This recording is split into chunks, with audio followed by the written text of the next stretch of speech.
चलिए बच्चे लोग, क्या चालू करें हम लोग? नया यूनिट। ठीक है, तो आज से हम लोग क्या चालू करें बच्चों? नया यूनिट काइनेमेटिक्स का second chapter, which is motion in two dimension. क्या पढ़ने वाले हम लोग? Motion in two dimension. ठीक, तो बच्चों अभी 1D मोशन क्या था कि जो भी वेलोसिटी रहता था पैरामीटर से, जो भी मोशन नापने के पैरामीटर से, acceleration, velocity, displacement, change in position, ये सब अलोंग स्ट्रेट लाइन थे। ठीक है, एक दूसरे से अपोजिट डायरेक्शन में थे लेकिन फिर भी पैरेलल थे या एंटी पैरेलल थे, मतलब एक ही एक्सिस में आ जाते थे। ठीक, अब ऐसा होगा बच्चों कि ये लोग एक एक्सिस के अलोंग नहीं होंगे, इनके बीच कुछ एंगल हो सकता है। आ रही बात समझे? इनके बीच में कुछ एंगल हो सकता है। तो ऐसे मोशन जब मूव करेंगे या ऐसे ये मोशन कर रहे हैं ना, तो मैं उनका जो ट्रेजेक्ट्री है एक स्ट्रेट लाइन से डिनोट नहीं कर सकता कि मोशन स्ट्रेट लाइन रेक्टिलिनियर तो हो नहीं रहा। तो ऐसे में मेरे को क्या लगेगा? एक प्लेन लगेगा। क्या लगेगा बच्चों? प्लेन लगेगा टू डिस्क्राइब द मोशन। ठीक, तो ऐसे मोशन को जिसको मैं स्ट्रेट लाइन से डिनोट नहीं कर सकता, लेकिन डिनोट करने के लिए उनका जो मोशन होगा वो कैसा होगा? कर्व्ड होगा। जैसे सर्कुलर मोशन हो गया या प्रोजेक्टाइल मोशन हो गया, जैसे क्रिकेट के बॉल को मारते हैं तो जैसा वो मोशन करता है, देखे होगे आप लोग आईपीएल में 6 दिखाता है तो प्रोजेक्टाइल बन के दिखाता है ना? तो वो टाइप का मोशन हो गया। उसमें क्या हो रहा है? हॉरिजॉन्टल मोशन भी हो रहा है और वर्टिकल मोशन, और दोनों साथ साथ हो रहा है। ठीक है, तो ऐसे मोशन को क्या बोलते हैं हम लोग? 2D motion. जब हम लोग उसके जो मोशन है उसको एक स्ट्रेट लाइन से डिस्क्राइब ना कर पाए, उसको डिस्क्राइब करने के लिए हम लोग को क्या लगे? कर्व या ऐसा लगे, कर्व लगे, कुछ क्या लगे? कर्व। तो ऐसे को क्या बोलते हैं? 2D motion. ठीक है, तो बच्चों 3 बड़े केस होते हैं, इसमें 3 केसेस होंगे। जैसे मोशन के हम लोग 3 केसेस देख सकते हैं। ठीक है, तो सबसे बड़े 2 पैरामीटर क्या होते हैं? वेलोसिटी और एक्सीलरेशन। ये दोनों का डेफिनेशन वगैरह आप सब जानते हैं। वेलोसिटी होता है change in position with respect to time, और एक्सीलरेशन होता है change in velocity with respect to time. Average velocity निकालने का और फॉर्मूला भी आपको होता है, सॉरी एवरेज एक्सीलरेशन का। एवरेज एक्सीलरेशन क्या होता है? Final minus initial by time interval. ठीक है, इससे हम लोग क्या निकालते हैं? Average acceleration. अब देखो 3 केसेस देखते हैं। क्या देखते हैं? 3 केसेस। ठीक, पहला केस में आप देख रहे हो ये आपकी इनिशियल वेलोसिटी है v1, तो आप देख रहे हो इसका एक डायरेक्शन है पर्टिकुलर, और इसका जो साइज है वो क्या बताता है? लेंथ, मैग्नीट्यूड बताता है। वैसे ही दूसरा केस आप देख रहे हो v2, ये बड़ा है लेकिन डायरेक्शन किधर है? उसी तरफ। तो अगर आपको चेंज इन वेलोसिटी निकालना है, यहाँ पर बेसिकली एक्सीलरेशन निकालना है, तो आप क्या करोगे? फाइनल को वैसे ही रखे माइनस इनिशियल। क्या किए? Final minus initial. तो जो ये वेक्टर बचा वो क्या आएगा आपका? Change in velocity. और चेंज इन वेलोसिटी जिस डायरेक्शन में, एक्सीलरेशन भी क्या रहेगा? उस डायरेक्शन में रहेगा। तो यहां पे क्या हुआ बच्चों? वेलोसिटी का मैग्नीट्यूड चेंज हुआ। वेलोसिटी का क्या हुआ? मैग्नीट्यूड चेंज हुआ, प्लस डायरेक्शन चेंज नहीं हुआ। तो वेलोसिटी का मैग्नीट्यूड चेंज नहीं हुआ, डायरेक्शन एक था, दोनों का स्ट्रेट लाइन मोशन ही था। ये हुआ पहला केस। दूसरा केस आप देख रहे हो, यहां पे इनिशियल बड़ा है, फाइनल छोटा है। इनिशियल बड़ा है और फाइनल छोटा है, तो हम लोग क्या करेंगे बच्चों? Final minus initial. क्या करेंगे? Final minus initial. तो देखो चेंज इन वेलोसिटी का डायरेक्शन क्या आ गया? नीचे की तरफ आ गया। ठीक, तो कौन बड़ा है? कौन? जब डायरेक्शन सेम हो, जब डायरेक्शन क्या हो? सेम हो, तो जो बड़ा रहता है, जो छोटा रहता है, वो गवर्न करता है कि डायरेक्शन किस तरफ होगा। आ रही बात समझ में? और हम लोग को क्या करना है? Final minus initial. ठीक है, तीसरा केस देखो। अब यहां पर दोनों का मैग्नीट्यूड तो सेम है। दोनों का मैग्नीट्यूड क्या है? सेम। दोनों का लेंथ सेम है, लेकिन दोनों का डायरेक्शन सेम नहीं है। आ रही बात समझ में? दोनों देखो हॉरिजॉन्टल से अलग अलग एंगल बना रहे हैं। ये θ1 बना रहे हैं और ये θ2, तो दोनों वेक्टर क्या हो गए? अलग अलग हो गए। अब इसमें हम लोग को चेंज इन वेलोसिटी निकालना है, एक्सेलरेशन निकालना है, तो क्या करेंगे? फाइनल को तो ऐसे ही बनाएंगे, माइनस इनिशियल। तो अब देखो चेंज इन वेलोसिटी, अब जो दोनों वेलोसिटी अलोंग द, जब तक डायरेक्शन सेम था तो चेंज इन वेलोसिटी का डायरेक्शन उसी के अलोंग आ रहा था। ठीक, तो ये मोशन ऐसा 1D हो रहा था। कैसा मोशन रहा था? 1 डायमेंशन मोशन। अब लेकिन देखो वेलोसिटी क्योंकि अलग अलग डायरेक्शन में, अलग अलग ओरिएंटेशन में, तो चेंज इन वेलोसिटी जो है वो भी अलग आया, उसका डायरेक्शन भी अलग आया, मैग्नीट्यूड भी अलग आया। क्लियर है? तो ऐसे मोशन जब होंगे केस 3 वाले, तो उनको हम लोग को डिस्क्राइब करना पड़ेगा किसमें? 2 डायमेंशन मोशन। क्या में? मोशन में 2 डायमेंशन मोशन। आ रही बात समझ में, कि वेलोसिटी जितने भी इनिशियल हो, फाइनल हो, या किसी भी टी टाइम पे वेलोसिटी हो, या एक्सेलरेशन हो, किसी भी टी टाइम पे एक्सेलरेशन हो, वो अलोंग द सेम लाइन रहता है। तो वैसे में वन डायमेंशन मोशन होता है। लेकिन अभी अगर वेलोसिटीज एक दूसरे से कुछ एंगल बना रही हैं, एक्सेलरेशन उसका डायरेक्शन कुछ अलग ही है, तो ये ऐसा मोशन को क्या बोलेंगे हम लोग, डिस्क्राइब करने के लिए टू डायमेंशन यूज होगा। आ रही बात समझ में, पक्का क्लियर है? बढ़े आगे, इसको लिख लो छोटा सा पॉइंट, ठीक, डायग्राम बना के लिख लो, ऐसी हल्का हल्का से लिख लेना।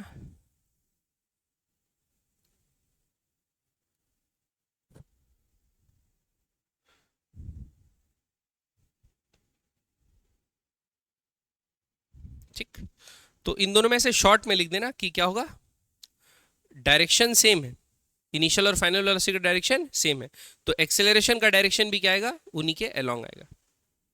सेम इस केस के लिए भी लिख लेंगे, केस 1 केस 2 के लिए सेम चीज लिखेंगे। लेकिन केस 3 में क्या होगा, मैग्नीट्यूड तो सेम है लेकिन डायरेक्शन क्या है, अलग अलग, तो एक्सेलरेशन का भी डायरेक्शन अलग आया। ठीक,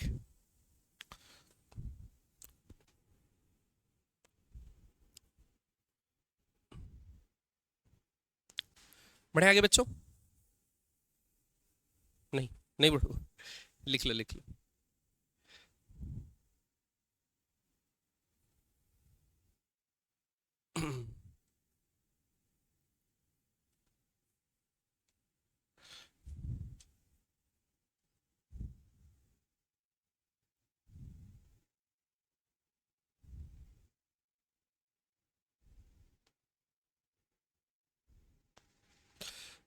तो इससे पहले जो चैप्टर हम लोग पढ़े उसमें ऐसे केसेस देख रहे थे, हम लोग देख रहे थे, और अभी कैसे देखेंगे, ऐसे केसेस देखेंगे 2D मोशन में। ठीक है,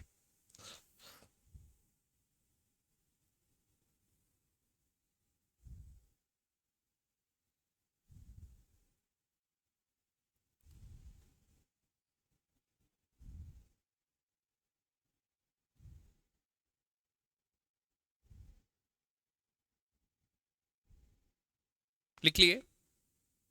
देखो, तीन चेंजेस हो सकते हैं बच्चों जब भी एक्सिलरेटेड मोशन हो रहा है। कैसा मोशन हो रहा है, एक्सिलरेटेड मोशन। तो तीन चीजें हो सकती है बच्चों। मोशन एक्सिलरेट करेगा मतलब क्या होता है, वेलोसिटी चेंज हो रही है। वेलोसिटी के दो चीजें होती है, एक तो होता है उसका मैग्नीट्यूड, लंबाई, और वो किस डायरेक्शन में क्या है, पॉइंटेड है। दो चीजें होती है, एक तो वेलोसिटी का डायरेक्शन और दूसरा वेलोसिटी का मैग्नीट्यूड। हो सकता है कि वेलोसिटी का मैग्नीट्यूड चेंज हो रहा हो, खाली मैग्नीट्यूड, तो ऐसे में स्ट्रेट लाइन मोशन होगा, और एक्सेलरेशन भी क्या लगेगा, वेलोसिटी के अलोंग, या तो उसके टुवर्ड्स या तो उसके अपोजिट, लेकिन क्या लगेगा, उसके अलोंग। तो ऐसे में खाली क्या चेंज होगा, मैग्नीट्यूड। ठीक, दूसरा केस क्या होगा कि जो वेलोसिटी है उसका डायरेक्शन चेंज हो रहा है। क्या चेंज हो रहा है, डायरेक्शन। मैग्नीट्यूड वही है लेकिन क्या चेंज हो रहा है, डायरेक्शन। और डायरेक्शन चेंज हो रहा है बच्चों, तो उसको क्या लग रहा होगा, एक्सेलरेशन जिस डायरेक्शन में उसका वेलोसिटी उसके कुछ अलग लग रहा होगा। अरे बस में उसी डायरेक्शन में एक्सेलरेशन नहीं होगा, तभी तो वो क्या कर रहा है, वेलोसिटी बार बार डायरेक्शन चेंज कर रहा है। ठीक, और तीसरा केस क्या होगा कि वेलोसिटी का मैग्नीट्यूड भी चेंज हो रहा है और डायरेक्शन भी चेंज हो रहा है। ठीक है, तो ऐसे केसेस हम लोग, पहले टाइप का केसेस तो हम लोग देखे थे स्ट्रेट लाइन मोशन में। अब बाकी जो बचे हुए दो टाइप के केसेस वो देखेंगे, खाली डायरेक्शन चेंज होने वाला जैसे सर्कुलर मोशन में होता है, और डायरेक्शन और वेलोसिटी का मैग्नीट्यूड दोनों चेंज होने वाला है। आ रही बात समझ में? ठीक, नेक्स्ट बढ़े। देखिए पहला सिचुएशन क्या, देखिए बच्चों, पहला सिचुएशन, यहां पे वेलोसिटी क्या है, कांस्टेंट है, ना ही वेलोसिटी का मैग्नीट्यूड चेंज हो रहा है और ना ही क्या चेंज हो रहा है, डायरेक्शन। तो ऐसे केस में क्या बोल देंगे, एक्सेलरेशन क्या है, जीरो। एक्सेलरेशन जीरो मतलब इसमें कोई फोर्स लग रहा नहीं है, स्ट्रेट लाइन मोशन कर रहा है, कोई फोर्स इसमें लग रहा, ना रोकने वाला फोर्स लग रहा है, ना चलाने वाला फोर्स लग रहा है, ना ही डायरेक्शन चेंज करने वाला फोर्स लग रहा है, कोई फोर्स नहीं लग रहा है। दूसरा सिचुएशन अगर आप देखोगे तो देखो इसमें एक फोर्स लग रहा है जिधर उसका वेलोसिटी था, इसमें फोर्स लग रहा है जिधर उसका वेलोसिटी था। तो आप देखोगे ये एरो, वेलोसिटी का एरो का लेंथ बढ़ते जा रहा है, बढ़ते जा रहा है, वेलोसिटी के एरो का लेंथ बढ़ते जा रहा है। तो ऐसे में क्या होगा, जब वेलोसिटी के डायरेक्शन में आप फोर्स लगाएंगे तो वेलोसिटी का जो मैग्नीट्यूड है वो बढ़ेगा, लेकिन डायरेक्शन चेंज हो रहा है क्या, डायरेक्शन चेंज नहीं हो रहा। तीसरा सिचुएशन, वेलोसिटी जिधर है फोर्स कहां लग रहा है, उसके ऑपोजिट में। तो तो ऐसे में वेलोसिटी का जो मैग्नीट्यूड है वो कम होगा, कम होगा, कम होगा, कम होगा, जीरो होकर एक टर्निंग पॉइंट आएगा। टर्निंग पॉइंट होने के बाद वेलोसिटी क्या हो जाएगी, नेगेटिव। लेकिन ये तीनों ही केसेस में मोशन कैसा हो रहा है, स्ट्रेट लाइन। आ रही बात? तीनों ही केसेस में मोशन कैसा हो रहा है, स्ट्रेट लाइन। अब देखो चौथी सिचुएशन। अब कौन सी सिचुएशन, चौथी सिचुएशन। इसमें वेलोसिटी का डायरेक्शन इस तरफ था, लेकिन फोर्स कहां लग रहा है, डाउनवर्ड। ठीक, तो हॉरिजॉन्टल कंपोनेंट जो वेलोसिटी करेगा वो तो चेंज नहीं हो रहा है, वो कांस्टेंट है, क्योंकि उधर कोई फोर्स नहीं लग रहा ना। लेकिन डाउनवर्ड फोर्स लग रहा है, इसके कारण ये ऑब्जेक्ट डाउनवर्ड एक्सीलरेट करेगा कि नहीं करेगा, क्या करेगा, डाउनवर्ड एक्सीलरेट करेगा। और अगर ये डाउनवर्ड एक्सीलरेट करेगा, इसकी डाउनवर्ड वेलोसिटी बढ़ते जाएगी, बढ़ते जाएगी, बढ़ते जाएगी, बढ़ते जाएगी। और साथ साथ ये क्या चल रहा है, नीचे आते आते आगे भी चल रहा है। तो इसका ट्रेजेक्टरी कैसा होगा, ऐसा होगा, आगे भी जा रहा है और साथ साथ में नीचे भी आते जा रहा है। क्यों, नीचे क्या लग रहा है, फोर्स। तो इस सिचुएशन को, ये जो सिचुएशन 4 है, ऐसे में जो प्रोजेक्टाइल का पाथ होगा वो कैसा होगा, या ऑब्जेक्ट का जो पाथ होगा वो क्या होगा, कर्व।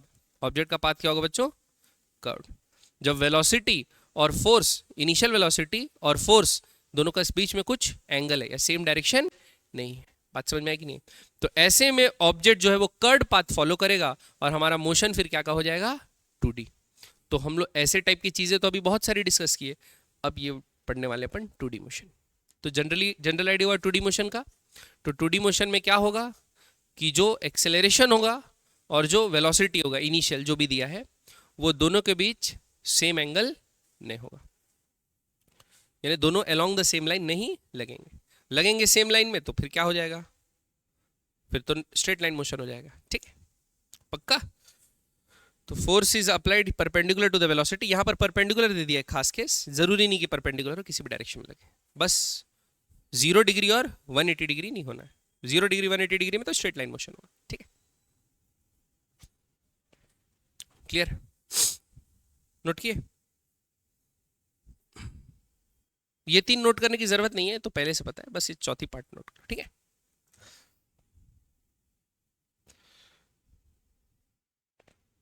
आ रही बात समझ में, बढ़े आगे, नहीं, चलिए। अब बच्चों, अरे बाप रे क्या हो गया। अब ये लिखो बच्चों, वेरी इंपॉर्टेंट पॉइंट। क्या लिखे, वेरी इंपॉर्टेंट, सबसे इंपॉर्टेंट पॉइंट इस चैप्टर का। जब मेरे को जीवन में पहली बार पता चला था तो मेरे को बहुत रिलैक्स लगा था, क्योंकि हम लोग जब स्कूल में पढ़ते थे, जान रहे हो जगदलपुर है ना, तो अच्छी पढ़ाई होती नहीं थी, तो ऐसे डिटेल में हम लोग को पढ़ाता नहीं था कोई, डिटेल में हम लोग को नहीं आइडिया रहता था। तो 2D मोशन जैसे ही चालू होना है, 1D मोशन तक तो थोड़ा बहुत फॉलो किया अपन, क्योंकि यूनिफॉर्म एक्सेलरेशन लगता था।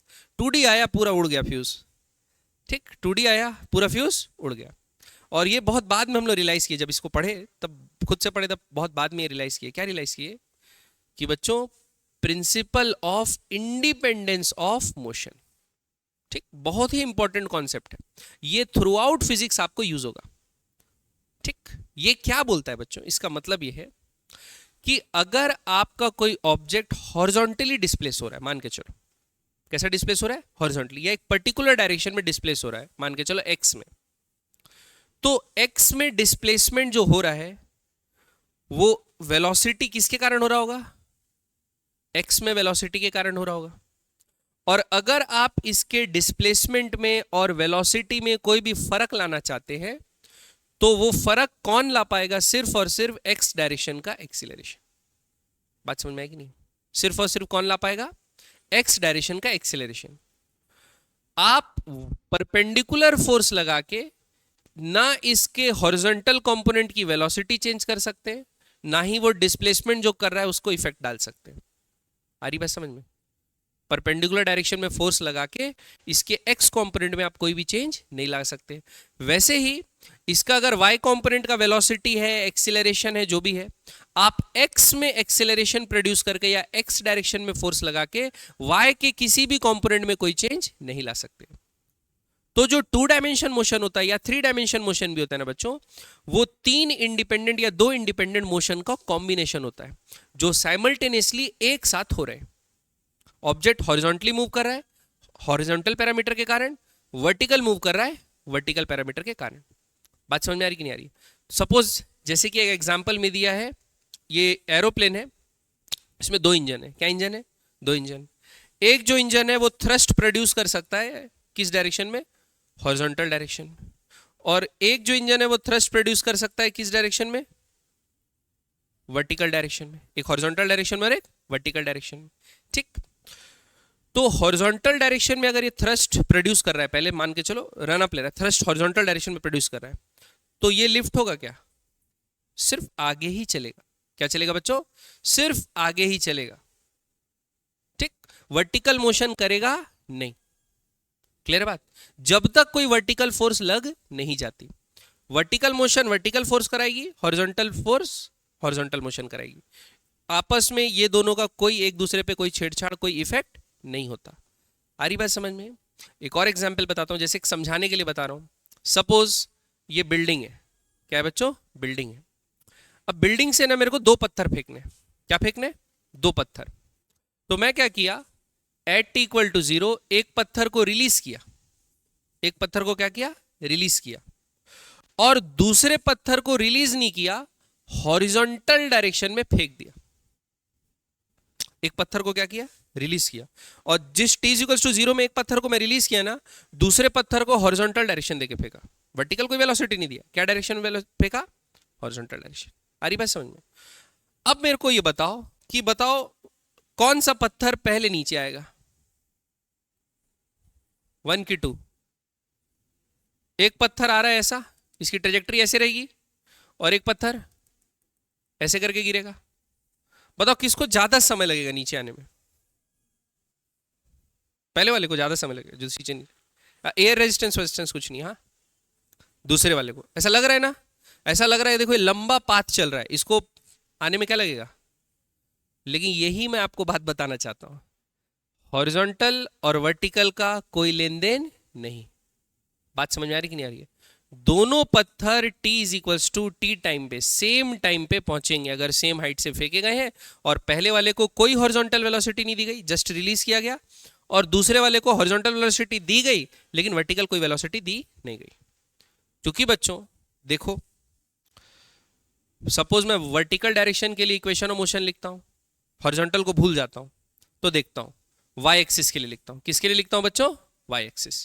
पहले वाले का इनिशियल वेलोसिटी क्या है, 0, वर्टिकल डायरेक्शन में। किस डायरेक्शन में, वर्टिकल डायरेक्शन में। दूसरे वाले का वर्टिकल डायरेक्शन में इनिशियल वेलोसिटी क्या है, कुछ है वर्टिकल डायरेक्शन में कुछ वेलोसिटी है, vx हॉरिजॉन्टल है ना, 10 मीटर 2 मीटर पर सेकंड से हॉरिजॉन्टल पे, वर्टिकल कोई वेलोसिटी है नहीं है, तो क्या है, 0। दोनों के लिए एक्सीलरेशन कितना लग रहा है, कहां, नीचे। दोनों के लिए एक्सीलरेशन कहां लग रहा है, g डाउनवर्ड, g डाउनवर्ड। दोनों को वर्टिकल डायरेक्शन में कितना डिस्प्लेस करना है, h। बच्चों u सेम है, g सेम है, h सेम है, तो t क्या लगेगा, सेम लगेगा। दोनों सेम टाइम पे नीचे आएंगे। दोनों क्या टाइम पे नीचे आएंगे बच्चों, सेम टाइम। ऐसा सोचने से अजीब लगता है, लेकिन दोनों सेम टाइम पे ही नीचे आएंगे। आ रही बात समझ में? हाँ, अब जितने देर तक नीचे गिर रहे हैं, इसको तो कोई हॉरिजॉन्टल वेलोसिटी दिए नहीं, ना ही इसका कोई हॉरिजॉन्टल एक्सीलरेशन था, तो इसकी हॉरिजॉन्टल वेलोसिटी 0 की 0 रहेगी। तो ये जिस पॉइंट पे रिलीज किए जस्ट उसी पॉइंट पे गिरे, उसी पॉइंट में मतलब वर्टिकली उसी पॉइंट पे गिरेगा, हॉरिजॉन्टली कोई डिस्प्लेसमेंट नहीं होगी।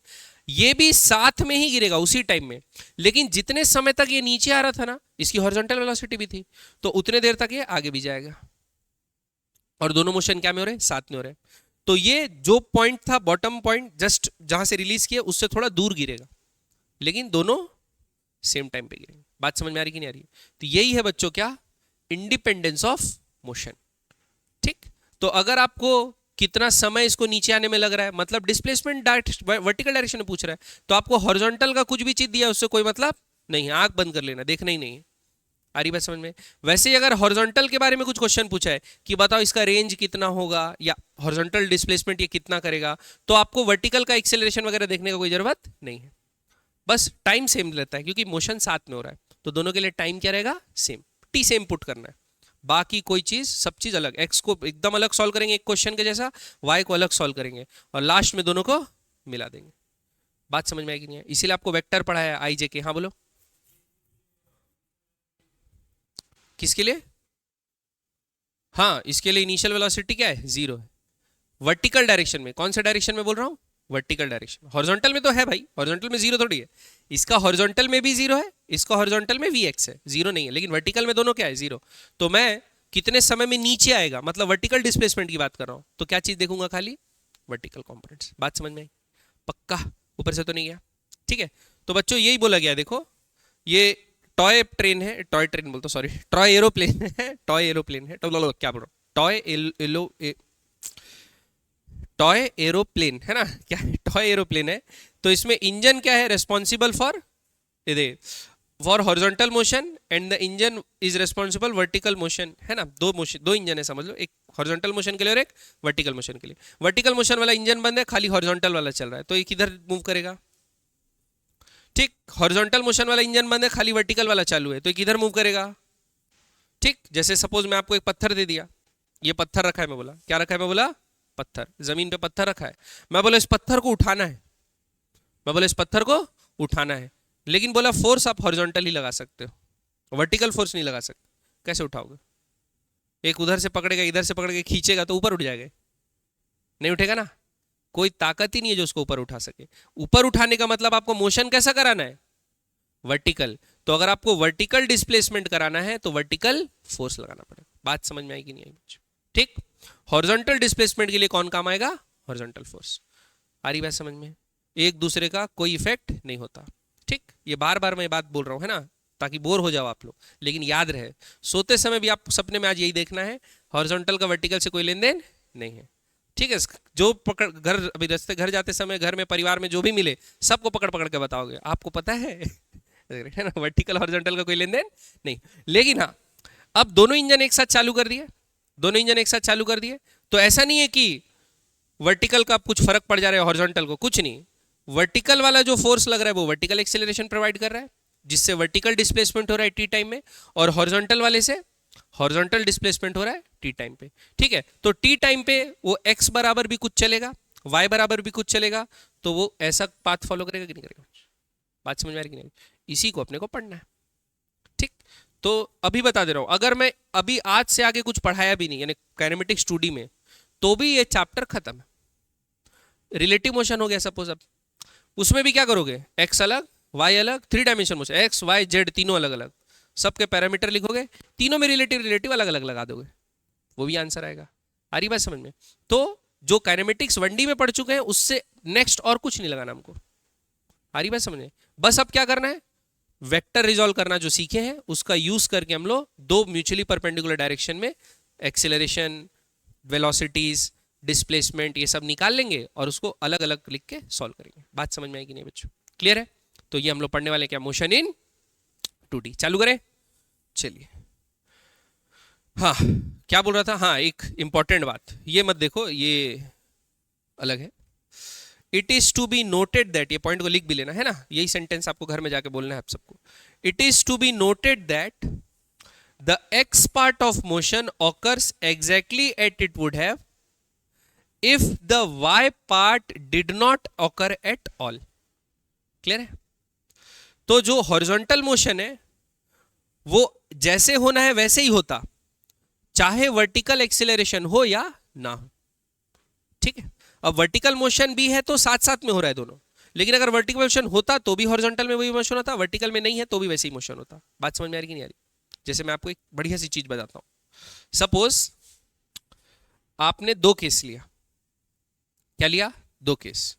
पहला केस क्या किया, आपने एक पत्थर को फेंका, क्या किया, आपने एक पत्थर को फेंका जमीन से कुछ एंगल बनाते हुए, ठीक, कितना एंगल बनाते हुए, 30 डिग्री बनाते हुए 10 मीटर पर सेकेंड से।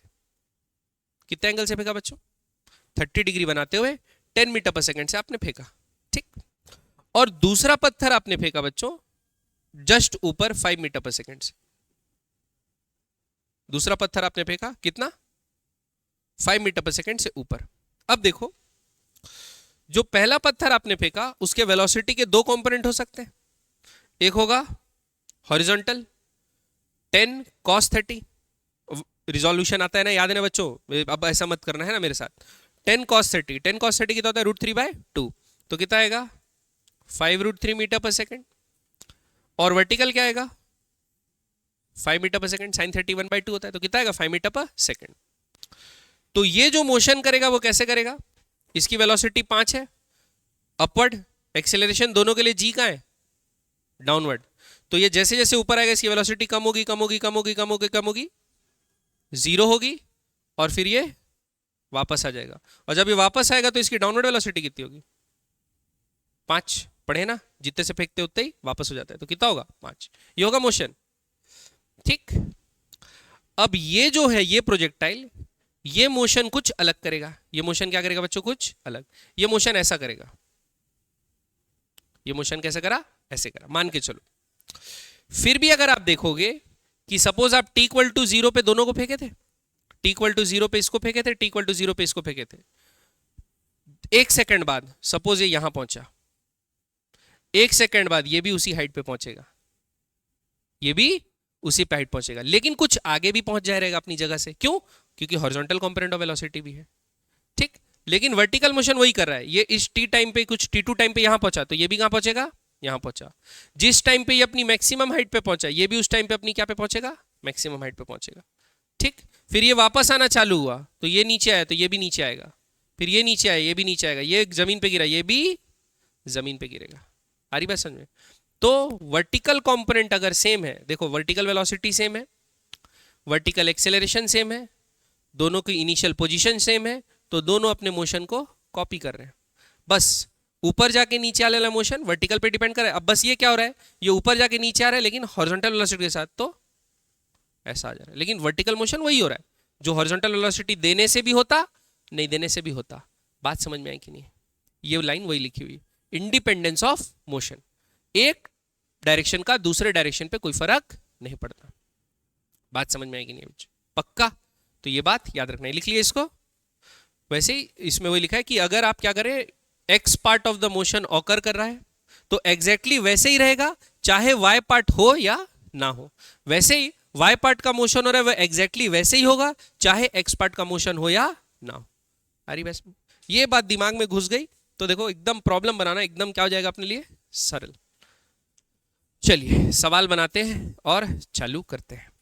तो अब 2D मोशन चालू हो गया तो बच्चों आपसे एक आदत डालोगे, एक कॉलम डाल के एक्स और वाई अलग अलग लिख लेना, ठीक? और प्रॉब्लम को एकदम जोड़ देना IJK से। देखो इन फिगर गिवन बिलो, कहाँ है फिगर, मर गए, फिगर ही नहीं है, पेस्ट किया, कोई बात नहीं, देखते हैं। The direction of right and upward are taken as positive. तो राइट को क्या लिया गया बच्चों, पॉजिटिव, और अपवर्ड को क्या लिया बच्चों, पॉजिटिव। ये बात मानते हो? ठीक, तो पीछे क्या होगा, नेगेटिव, नीचे क्या होगा, नेगेटिव। चलिए ठीक है। अब in the x direction the toy aircraft has initial velocity of 20 metre per second. ठीक, तो ऐसे लिखते हैं एक्स एक्सिस, और इधर क्या लिखते हैं बच्चों, वाई एक्सिस, बीच में क्या बनाते हैं, टेबल।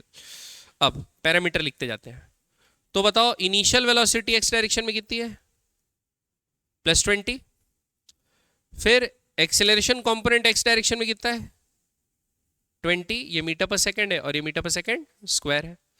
और वाई डायरेक्शन में क्वालिटीज जो है वो क्या है, इनिशियल वेलोसिटी वाई डायरेक्शन में कितना है, 15 मीटर पर सेकेंड, +15 दिया है, और एक्सेलरेशन कितना है, 10 metre per second square.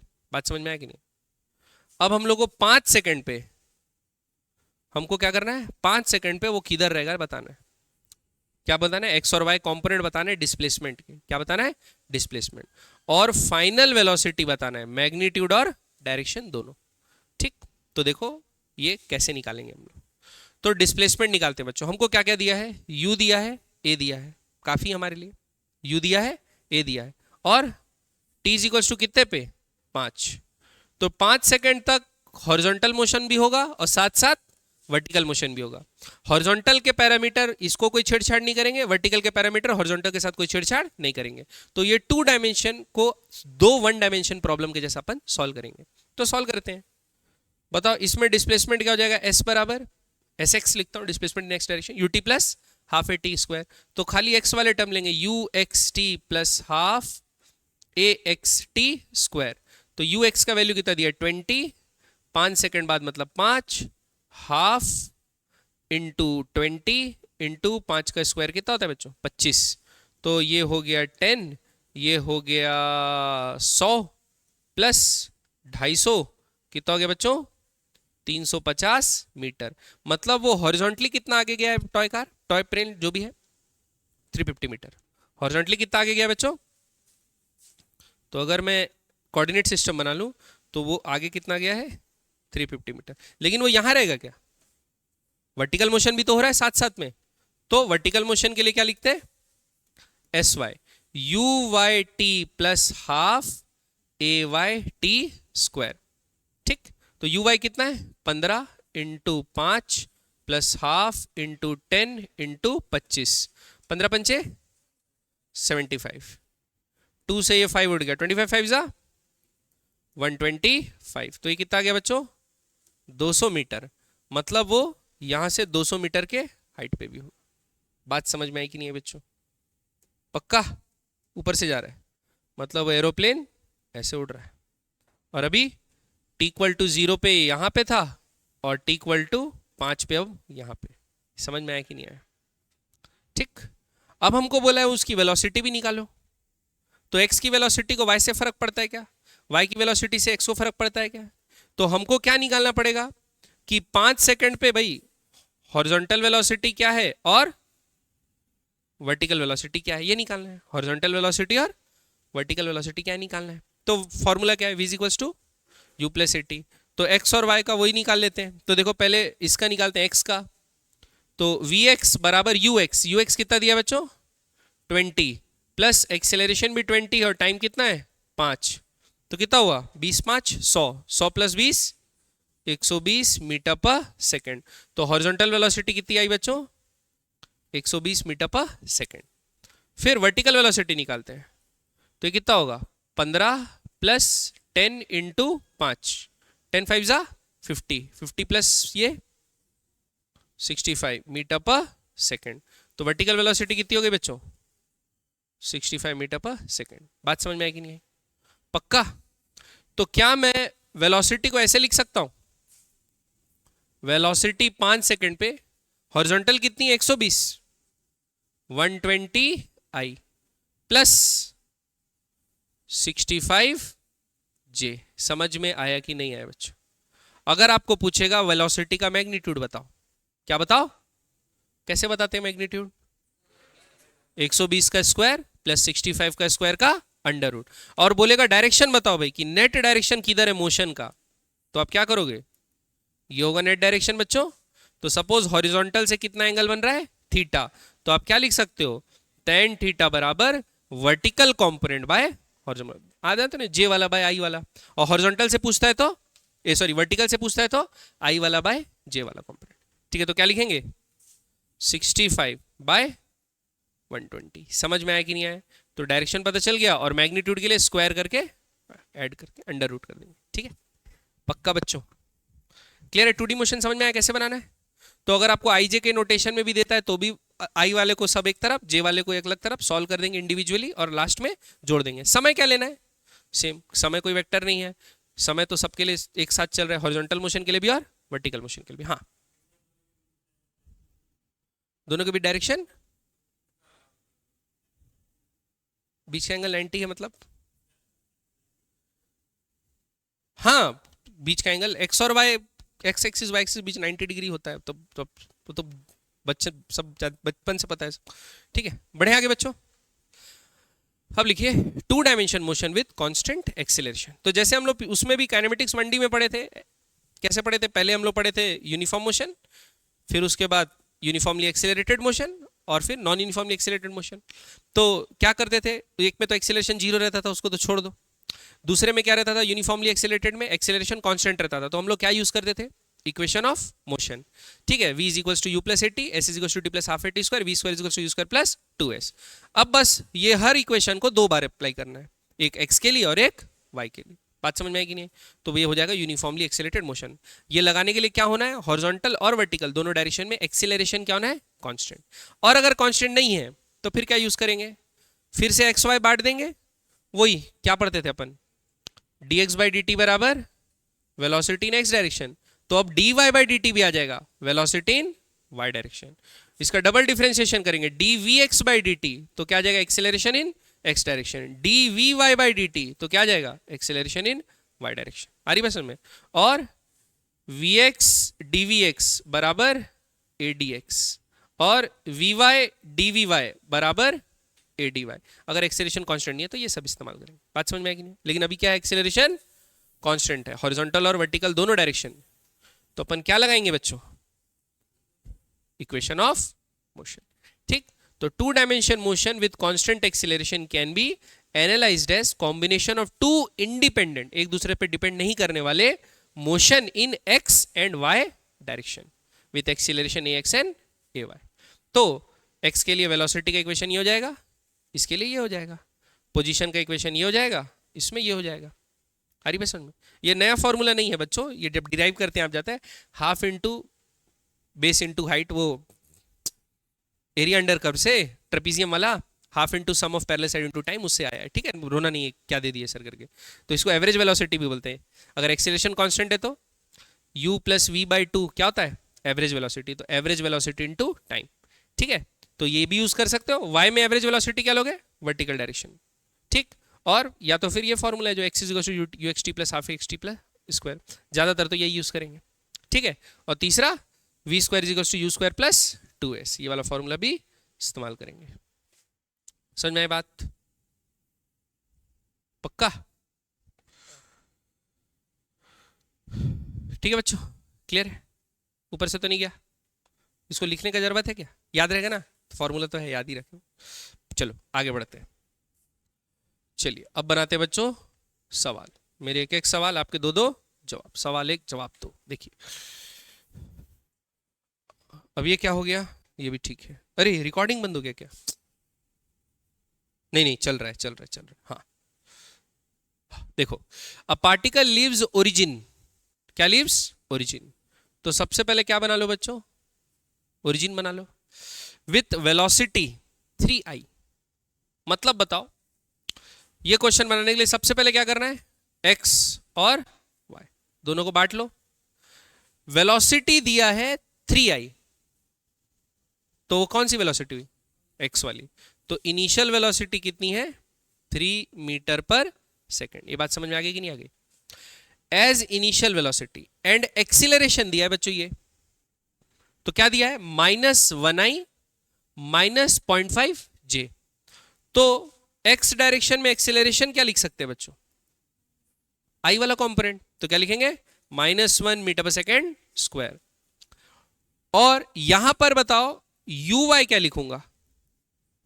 Initial velocity 0, क्योंकि i कंपोनेंट दिया, j कंपोनेंट दिया नहीं है, तो इसको क्या लिख लेंगे? 0। ay को क्या लिखेंगे? -0.5 -1/2 लिख देता हूं ऐसे ही। ठीक है, क्लियर बात? When it reaches its maximum x coordinate, क्या बोला है? When it reaches its maximum x coordinate, what is velocity and position vector? ये अपने को बताना है। velocity vector मतलब वही velocity ij के फॉर्म में। तो हमको ये समय निकालना पड़ेगा कि x मैक्सिमम कब पहुंचता है। तो अब आप क्या करो, x में मैक्सिमम पूछा है तो x के मोशन को एनालाइज करते हैं। y से तो कोई फर्क अपने को पड़ने वाला नहीं है। वेलोसिटी पॉजिटिव है कि नेगेटिव? लेकिन एक्सीलरेशन कैसा है? तो ये टर्निंग पॉइंट वाला क्वेश्चन होता है कि नहीं होता है? जब वेलोसिटी क्या होती है? कम होती है कम होती है कम होती है, और वेलोसिटी क्या जाती है? 0। 0 होने के बाद क्या हो जाता है? Turning point. फिर डिस्प्लेसमेंट कैसा हो जाता है? नेगेटिव। तो जब तक वेलोसिटी 0 नहीं, वो एक ही डायरेक्शन में मूव करेगा, तो उसका मैक्सिमम एक्स कोऑर्डिनेट क्या होगा? जब तक उसका वेलोसिटी 0 नहीं होता, टर्निंग पॉइंट तक जाएगा। ठीक, तो हमको पूछा है when it's reaches its maximum coordinate, तो किस टाइम पे पहुंचेगा अपन निकाल लेते हैं। ठीक, तो जिस टाइम पे वो मैक्सिमम एक्स कोऑर्डिनेट पे पहुंचेगा तो उसका वेलोसिटी क्या हो जाएगा? 0। तो vx बराबर ux प्लस 80।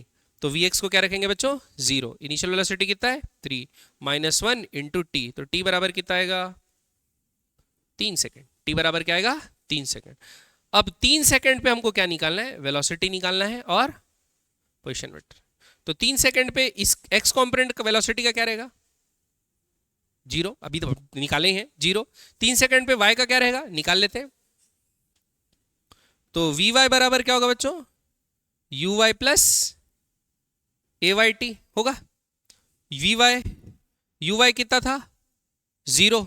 एक्सेलरेशन तो नेगेटिव है, तो क्या होगा? -1/2 इंटू टी कितना डालना है?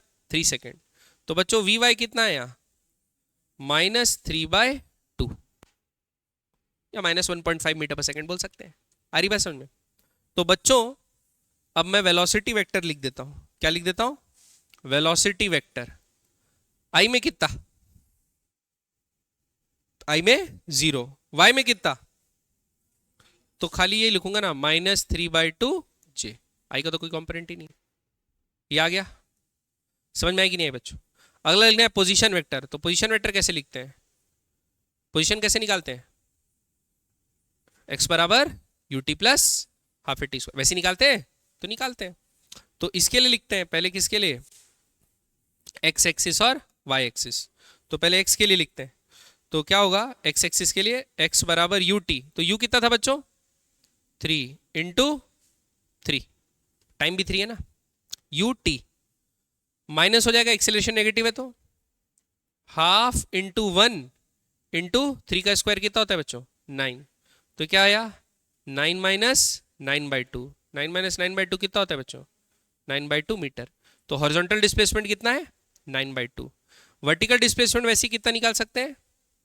y बराबर इनिशियल वेलोसिटी तो क्या था? 0। तो खाली क्या लिखेंगे? -½ इंटू हाफ। एक तो फॉर्मूले का हाफ और दूसरा क्या का हाफ? एक्सेलरेशन का। 1/2 दिया है। और माइनस क्यों आया? एक्सेलरेशन नेगेटिव है। Into T square. T square क्या होगा बच्चों? 9। तो कितना आ जाएगा? -9/4 मीटर। तो बच्चों पोजीशन वेक्टर कैसे लिखूंगा? r 9/2 i minus 9/4 j। समझ में आया कि नहीं? नहीं आया? आया बच्चों? पक्का? बढ़े आगे। अच्छा एक चीज बताओ, अगर आपको पूछा इस 3 सेकंड पे इसका डायरेक्शन ऑफ मोशन किधर है, तो क्या बताओगे? क्या इससे निकालोगे कि वेलोसिटी से निकालोगे? कौन बताता है किधर मूव कर रहा है? वेलोसिटी, है ना। तो डायरेक्शन ऑफ मोशन कभी भी पूछे ना बच्चों, तो एक्सेलरेशन और डिस्प्लेसमेंट से नहीं बताते। क्या से बताते हैं? उस इंस्टेंट पे जो वेलोसिटी है उससे बताते हैं। तो हॉरिजॉन्टल वेलोसिटी क्या है? 0। और वर्टिकल वेलोसिटी क्या है? -3/2। मतलब टर्निंग पॉइंट पे वो कहां मूव कर रहा है? उस इंस्टेंट पे उसकी जो वेलोसिटी है खाली क्या है? वर्टिकल है। हॉरिजॉन्टल कोई वेलोसिटी नहीं। मतलब उसका डायरेक्शन ऑफ मोशन क्या है? उस इंस्टेंट पे वर्टिकल। बात समझ में आई? वो भी डाउनवर्ड है, -3/2 है, ऊपर बना दिया नीचे। ठीक है, बात समझ में? पक्का? बढ़े आगे? क्लियर? चलिए अगला सवाल। A moderate wind accelerates a pebble over a horizontal xy plane with a constant acceleration of इतना प्लस इतना है। ये आई होगा बच्चों। ये क्या होगा? आई। वो आई लिखा नहीं है, छपा नहीं है, जान रहे हो किताबों में मिस्टेक होता है। ठीक है, तो एक्सेलरेशन कितना लिखा है?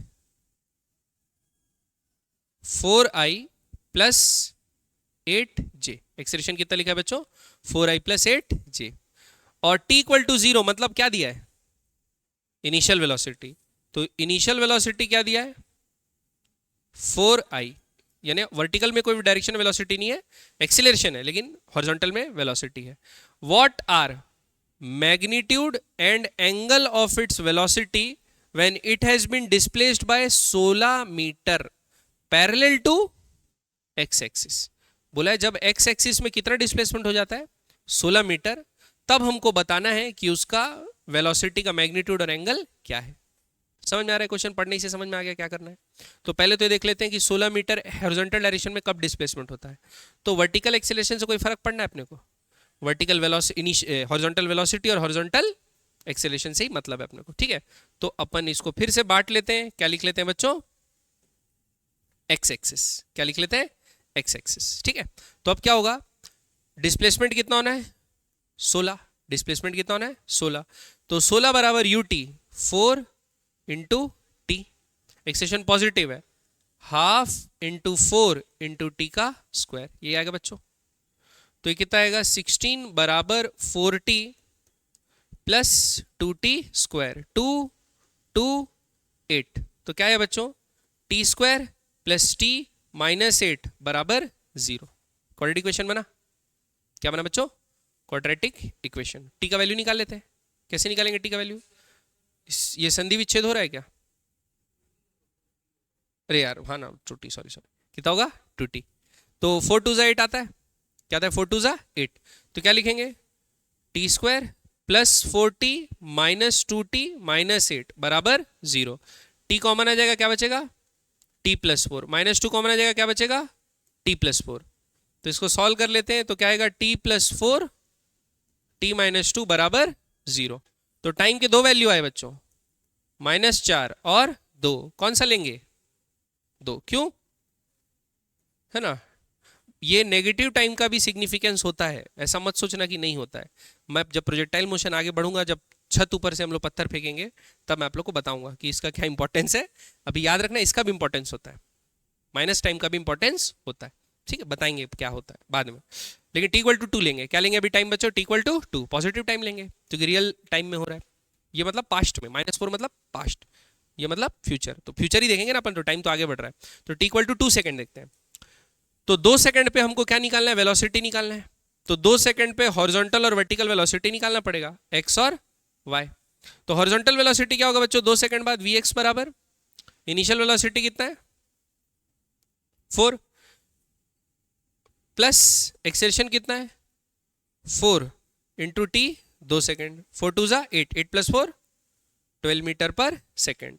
वाई डायरेक्शन में वेलोसिटी कितना है, इनिशियल वेलोसिटी तो 0 है, एक्सेलरेशन कितना है बच्चों 8 इंटू 2, तो ये कितना आ जाएगा 16 मीटर पर सेकेंड।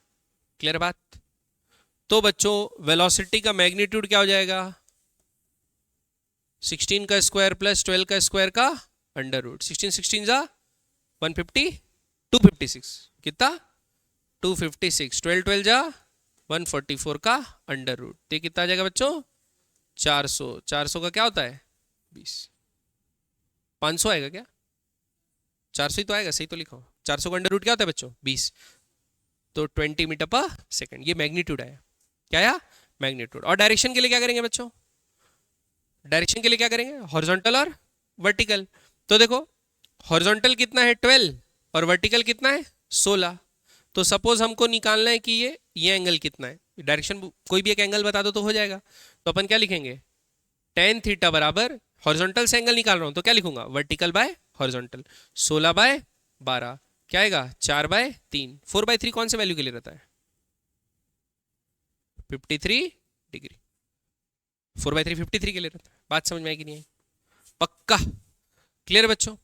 तो घबरा तो नहीं रहे हो, तो घबराने की कोई बात नहीं है, अभी आगे घबराएंगे अभी नहीं, है ना। तो हॉरिजॉन्टल मोशन का वर्टिकल में कोई योगदान नहीं रहता, वर्टिकल का हॉरिजॉन्टल में कोई योगदान नहीं रहता, ठीक है। बात समझ में आ रही कि नहीं आ रही, क्लियर है, बढ़े आगे। नेक्स्ट लिखिए बच्चों प्रोजेक्टाइल मोशन। अब जब हमारा बेसिक खांचा ये तैयार हो गया है और हमारे दिमाग को ये समझ में आ गया है कि हॉरिजॉन्टल अलग वर्टिकल अलग, तो अब हम लोग बनाते हैं प्रोजेक्टाइल मोशन, ठीक है बच्चों। दिमाग में कॉन्सेप्ट को एकदम क्लियर रखना, सवाल कुछ भी हो कितना भी हार्ड हो चाहे एडवांस का हो नहीं बनेगा छोड़ो, लेकिन कॉन्सेप्ट दिमाग में क्या रहना चाहिए बच्चों क्लियर। इसलिए क्लियर रहना चाहिए मैं बोल रहा हूं कि क्वेश्चन पढ़ने से क्या करना है ये तो हमको समझ में आ जाए, और उसको हिट एंड ट्रायल से अपन सही तरीके से लगाते जाएंगे, कुछ गलती होगी उसको सुधारेंगे तो सही आंसर पे पहुंचेंगे। लेकिन अगर हम लोग को कॉन्सेप्ट ही याद नहीं, एक्स का एक्सेलरेशन वाई में घुसा दे रहे हैं, वाई का डिस्प्लेसमेंट एक्स में घुसा दे रहे हैं, कोई भी कुछ भी लेके सॉल्व कर रहे हैं, तो ये इसमें क्या होगा दिक्कत जाएगी। आ रही समझ में। तो कॉन्सेप्ट क्या है अपना, हॉरिजॉन्टल मोशन अलग, वर्टिकल मोशन अलग, टाइम सेम, अलग अलग सॉल्व करो, लास्ट में जोड़ दो आई जे करके, फिर जो पूछा है वो उससे बता दो। बात समझ में आएगी नहीं आई, पढ़े चलिए लिखिए बच्चों प्रोजेक्टाइल मोशन। तो प्रोजेक्टाइल मोशन कैसा होता है, जैसे आप लोग अभी क्रिकेट देखते होगे तो बॉल को किसी बैट्समैन ने मारा तो देखोगे 6 को ट्रैक करके दिखाता है, ठीक वैसा मोशन कैसा है, कर्व के टाइप का मोशन, उसकी ट्रेजेक्ट्री कैसा है कर्व्ड है। टू बी ऑनेस्ट क्या बोल रहा हूँ मैं इंग्लिश, हाँ वो पैराबोलिक है, कैसा है पाथ पैराबोलिक, ठीक है। तो वैसे मोशन को हम लोग क्या बोलते हैं प्रोजेक्टाइल मोशन, ठीक है प्रोजेक्टाइल मोशन। अगर आपका मोशन अंडर ग्रेविटी हो, कैसा हो अंडर ग्रेविटी, तो ऐसे मोशन को क्या बोला जाता है बच्चों प्रोजेक्टाइल मोशन, ठीक। आप अगर सपोज एक एरोप्लेन उड़ाए तो एरोप्लेन जो मोशन करेगी वो क्या करेगी प्रोजेक्टाइल मोशन। आपने एक पत्थर फेंक दिया, कैसा मोशन करेगा वो प्रोजेक्टाइल मोशन, क्योंकि एक बार आपने उसको अपने हाथ से छोड़ दिया, एक बार अपने हाथ से अपने को छोड़ दिया तो उसके बाद अर्थ के अलावा और उस पर कोई फोर्स नहीं लगा रहा, तो उसका एक्सेलरेशन डाउनवर्ड डायरेक्शन में g होगा, बाकी और किसी डायरेक्शन में कोई एक्सेलरेशन नहीं होगा। तो जब भी under the influence of gravity alone कोई ऑब्जेक्ट मूव कर रहा है तो उसको क्या बोलते हैं? Projectile motion. ठीक है, तो क्या लिखेंगे? When object moving under influence of gravity alone. ठीक, तो अब क्वेश्चन आता है, जो सैटेलाइट हम लोग छोड़ते हैं वो भी तो influence of gravity alone move करते रहता है, तो उसके मोशन को प्रोजेक्टाइल मोशन जैसे एनालाइज कर सकते हैं? नहीं। क्या है? नहीं कर सकते। मून जो है वो भी तो हमारे चारों तरफ घूम रहा है, ग्रेविटी के अंडर ही घूम रहा है, और क्या उसमें कोई और फोर्स लग रहा है? नहीं। जो अर्थ और सन की ग्रेविटी है वो इसको गवर्न कर रही है, तो क्या उसके मोशन को प्रोजेक्टाइल मोशन बनेंगे? नहीं। कुछ एजम्पशन है, ठीक, कुछ एजम्पशन है। ये प्रोजेक्टाइल मोशन का दायरा बहुत छोटा है, तो हम लोग पहले उसकी सीमा तय करते हैं। ठीक है, क्या बोलने जा रहा हूँ मैं, हिंदी इंग्लिश मिला मिला, सॉरी मैं क्या तय करते हैं? कुछ एजम्पशन करते हैं कि कब हम लोग जो जो पढ़ेंगे वो कब कब अप्लाई कर सकते हैं। ठीक है, क्या हो गया मेरे को पता नहीं। ठीक है, तो देखो, the assumption of projectile motion are as follows. ये लिख लो, ये नोट कर लो, है ना। एजम्पशन पहला, there is no air resistance. ठीक, क्या? There is no air resistance. जब प्रोजेक्टाइल मूव कर रहा है तो एयर उस पर कोई भी फोर्स नहीं लगा रही, ना ही हॉरिजॉन्टल डायरेक्शन में ना ही वर्टिकल डायरेक्शन में। हाँ, कुछ स्पेशल केसेस होंगे, जब हम लोग सवाल बनाएंगे तो बोल देगा एयर रेजिस्टेंस के कारण इतना एक्सेलरेशन प्रोड्यूस हो रहा है फलाना डायरेक्शन में, तब हम लोग क्या करेंगे? यूज करेंगे कॉन्सेप्ट। लेकिन अभी के लिए जनरली क्या मानना है? प्रोजेक्टाइल मोशन क्या हो रहा है? वैक्यूम में हो रहा है भाई, कोई एयर रेजिस्टेंस नहीं लग रहा, under the influence of gravity alone. दूसरा, there is no effect due to curvature of earth. या कर्वेचर ऑफ अर्थ को क्या करते हैं? नेग्लेक्ट करते हैं। ठीक, ये क्यों करते हैं बच्चों? देखो, आपको क्या पता है अर्थ कैसा है? गोल है, कोई फ्लैट अर्थ वाला तो नहीं है इधर। अर्थ क्या है? गोल है ना। तो सपोज एक प्रोजेक्टाइल यहां पर है, अभी अर्थ के कारण जो फोर्स लगता है, फोर्स ऑफ ग्रेविटी, वो क्या लगता है? Towards the centre. ठीक, अगर ऑब्जेक्ट यहां पहुंच गया तो कहां लगेगा? Towards the centre. तो यहां पर अगर कोई आदमी खड़ा है तो उसको लगेगा हाँ इसको नीचे की तरफ तो फोर्स लग रहा है, लेकिन जब वो बॉल यहां पहुंच जाएगा, थोड़ा दूर पहुंच जाएगा, तब तो उसको लगेगा उसका डायरेक्शन क्या हो गया? चेंज हो गया कि नहीं हो गया? पहले जिधर लग रहा था उस डायरेक्शन से अब अलग लग रहा है। तो ऐसे में एक्सेलरेशन ड्यू टू ग्रेविटी का डायरेक्शन तो अर्थ के सेंटर को हमेशा पॉइंट करेगा, तो अर्थ के अराउंड अगर कोई ऑब्जेक्ट मूव करेगा तो उसका एक्सेलरेशन वेक्टर क्या होगा? घूमेगा। इसीलिए हम लोग क्या मानते हैं कि जो स्मॉल पार्ट ऑफ अर्थ है, छोटा सा पार्ट ले लो, क्या ले लो? अर्थ का जो कर्वेचर है उसका क्या ले लो? छोटा सा पार्ट ले लो। क्योंकि छोटा सा पार्ट हमको कैसा दिखता है? स्ट्रेट लाइन दिखता है, तो वहां पर तो हमेशा ग्रेविटी क्या होगा? नीचे होगा। लेकिन अगर अर्थ का कर्वेचर हम लोग जैसे मिसाइल विसाइल यहां से फेंक के कहीं दूर जगह मार रहे हैं, कोंडागांव तो बाजू में है ना, यहां से फेंक के कहीं दूर मार रहे हैं, सपोज मिसाइल मार रहे हैं 200 500 600 700 800 किलोमीटर, बहुत दूर, समझ लो 1000 2000 किलोमीटर दूर, तो वो जो मोशन करेगा वो तो अर्थ का कर्वेचर के हिसाब से करेगा ना, उसका acceleration due to gravity change होगा। तो वैसे को प्रोजेक्टाइल मोशन के अंदर हम लोग गिनेंगे नहीं। हमारी जो बाउंड्री रहेगी वो छोटी सी, अर्थ का एक छोटा सा पार्ट जहां तक अपने को सरफेस फ्लैट दिख रही है, और एक्सेलरेशन का डायरेक्शन ऐसे चेंज नहीं हो रहा, स्ट्रेट है डाउट टुवर्ड्स द अर्थ। बात समझ में आई कि नहीं आई? तो क्योंकि कर्वेचर अगर एज्यूम करेंगे तो एक्सेलरेशन का डायरेक्शन हमेशा चेंज हो जाएगा, तो इस कारण से हम लोग क्या एज्यूम करते हैं?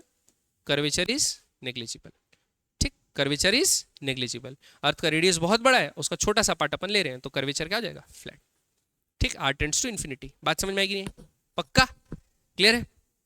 चलिए दूसरा, the effect due to rotation of earth is also negligible. ठीक, जाहिर सी बात है, ये सवाल आप लोग के दिमाग में आया कि नहीं आया? मैं बचपन में बहुत सोचता था, जैसे मैंने ऐसे ग्लोब था ना, ग्लोब खेलने वाला खिलौना वाला ग्लोब रहता है, तो मैं सोचता था देखो अर्थ हमेशा घूमता है, मैडम पढ़ाई है हमको, अर्थ हमेशा घूमता है, तो मैं क्या करूंगा? मैं कूद जाऊंगा बस, और अर्थ घूमेगा और मैं फिर नीचे आ जाऊंगा।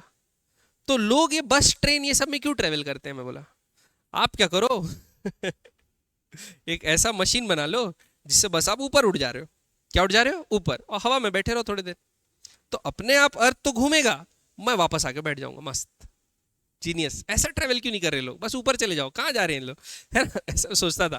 ठीक है, तो देखो क्या होगा कि जैसे अर्थ का जो इफेक्ट है due to rotation near earth point, भाई अर्थ मेरे ऊपर ग्रेविटेशनल फोर्स लगा रहे ना, लगा रहे कि नहीं लगा रहे, तो अगर मैं थोड़ा सा ऊपर चले भी जाऊंगा तो फोर्स लगाना बंद नहीं कर देगा, फोर्स लगाना बंद, तो मेरे को अर्थ चिपका ही रखेगा, तो मैं भी अर्थ के साथ साथ घूमते जाऊंगा, है ना।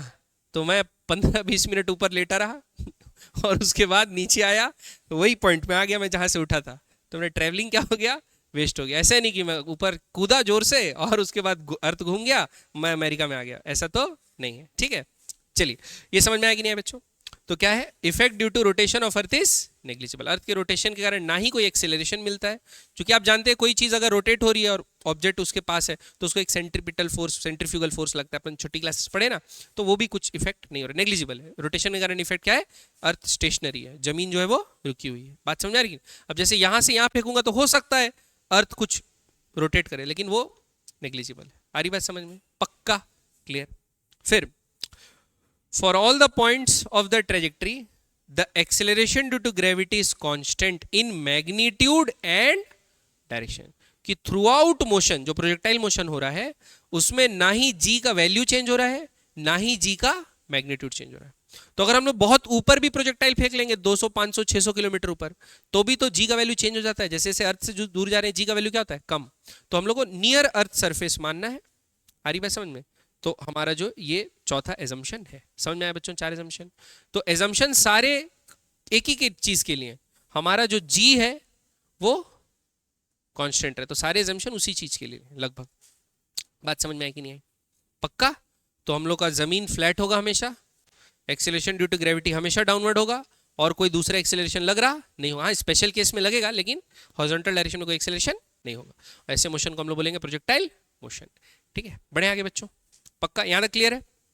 चलिए अब principle of physical independence of motion in projectile cases, मतलब ये बता रहा हूं मैं आपको। जैसा कि अभी हम लोग इंडिपेंडेंस देखे कि x का y में कोई लेन देन नहीं है, y का x में लेन देन नहीं है, ये सेम वही चीज है, दोबारा पढ़ाने की जरूरत है नहीं ना, समझ गए हो ना। तो हॉरिजॉन्टल डायरेक्शन जो प्रोजेक्टाइल मोशन कर रहा है उसमें सारे हॉरिजॉन्टल पैरामीटर डालेंगे हम लोग, वेलोसिटी, एक्सेलरेशन जो भी है, और वर्टिकल जो मोशन हो रहा है उसमें सारे क्या पैरामीटर डालेंगे, वर्टिकल। और वहां पर वर्टिकल जो पैरामीटर होगा वो कौन सा होगा, एक्सेलरेशन जी, वो कैसा, डाउनवर्ड। ठीक है, बढ़े आगे बच्चों। क्वेश्चन बना एक ठोक, देखिए। अ पार्टिकल इज प्रोजेक्टेड, देखो अभी कोई चीज डिराइव नहीं की हम लोग, कोई चीज डिराइव किया ना, time of flight, height, weight कुछ नहीं निकाले प्रोजेक्टाइल मोशन का, लेकिन फिर भी देखो नॉर्मल एक्स और वाई को अलग अलग करके हम लोग सब चीजें निकाल सकते हैं, उसमें कोई घबराने की बात नहीं। A particle is projected with velocity 10 metre per second at an angle 37 degree with horizontal. तो सबसे पहले क्या बनाते हैं, ये बना बच्चों क्या, हॉरिजॉन्टल, और 10 मीटर पर सेकेंड से कितने एंगल से फेंका गया, हॉरिजॉन्टल से 37 डिग्री बनाते हुए फेंका गया। क्लियर बात। क्या करना है बच्चों सवाल में, जो हम सीखे वही करना है, और क्या करना है, एक्स एक्सिस अलग, वाई एक्सिस अलग।